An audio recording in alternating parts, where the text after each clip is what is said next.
Здравствуйте! С вами вновь Вояж Дилетантов, и сейчас мы находимся в Шанхае. Мы только приехали, еще ничего не видели, сейчас отправимся за впечатлениями. Но первое впечатление, я вам сразу могу сказать о Китае. Со связью здесь плохо.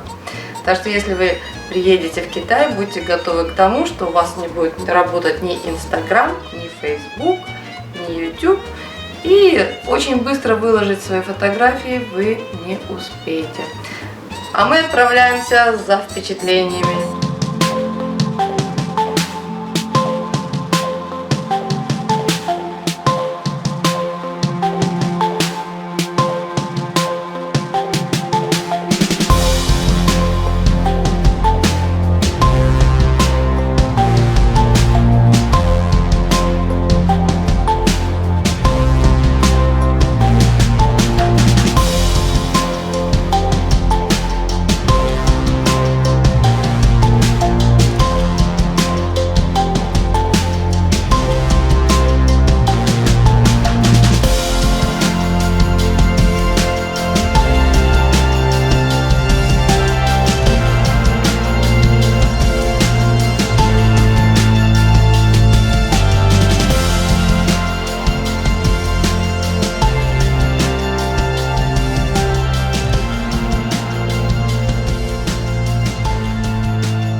С вами вновь Вояж Дилетантов, и сегодня мы в Шанхае, а именно во французском квартале.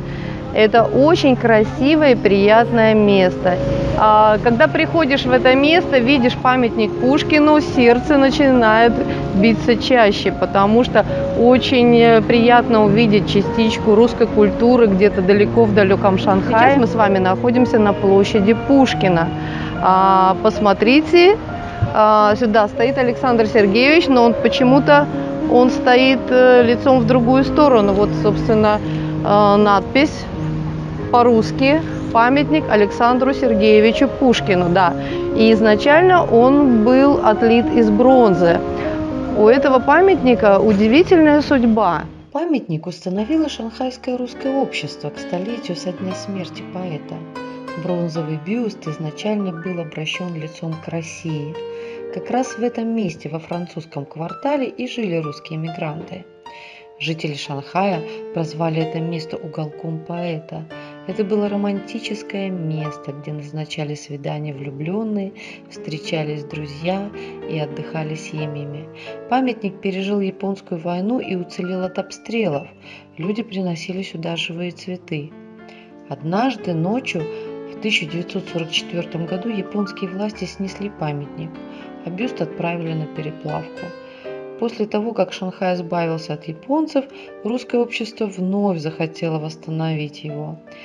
И памятник сделали уже в России, и он был отлит из меди.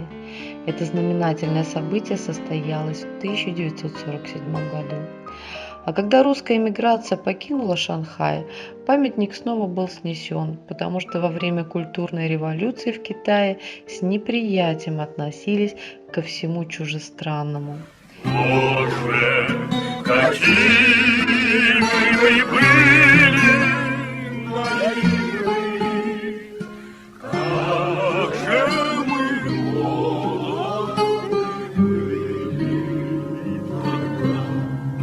И вот прошли десятилетия, и жители города сами попросили возродить памятник Пушкину. Сейчас мы видим уже нового Пушкина, созданного китайским скульптором. Теперь Александр Сергеевич смотрит на юг, по китайскому обычаю усаживать уважаемых людей лицом к солнцу. Про французский квартал. Мы приезжали сюда вчера вечером, когда уже стемнело. Такое впечатление, что мы попали в Европу, причем в такую дорогую Европу. Если вы хотите здесь погулять, приготовьтесь расстаться с кругленькой суммой денег, потому что блюда здесь в ресторанах начинаются от 250 юаней. Если вы хотите понять, что это, допустим, на русские деньги, умножайте это на 10.